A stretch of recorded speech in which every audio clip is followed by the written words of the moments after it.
తిండి తిప్పలు మానేసి ఇంకా అమర్‌కి అలా జరిగిన విషయాన్ని పదే పదే గుర్తు చేసుకుంటూ శివాజీ చాలా గిల్టీగా ఫీల్ అయినందుకు, ఆ గిల్టీనెస్‌ని అలానే తను ఫూల్ అయిన విషయాన్ని మరొకసారి రిగ్రెట్ ఫీల్ అవ్వకుండా ఇప్పుడు టికెట్ టు ఫినాలే టాస్క్‌లో సంచలనమైన నిర్ణయం అయితే తీసుకోవడం జరిగింది. ఇక్కడ టికెట్ టు ఫినాలే రేస్‌లో పదే పదే పల్లవి ప్రశాంత్ ఎవరు మీ ఇద్దరు గెలవాలిరా గెలవాలిరా అనడమే తప్ప, నేను కూడా మీతో గట్టి పోటీ ఇస్తానురా అన్న మాట ఒక్కసారి కూడా రాలేదు.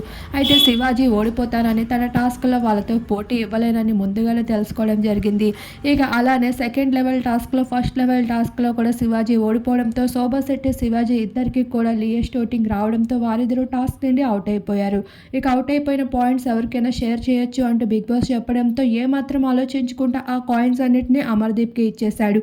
ఇప్పటిదాకా నేను చాలా రిగ్రెట్ ఫీల్ అవుతున్నాను. ఇప్పుడు అమర్‌కి అవకాశం ఇస్తున్నాను తను గెలవడానికి అంటూ చెప్పడంతో అమర్ అయితే ఒక్కసారిగా షాక్ అయ్యాడు. ఇదేంటి ఇప్పటిదాకా ఒకలా ఉండి ఇప్పుడేంటి రివర్స్‌గా ప్లేట్ మార్చాడు అంటూ.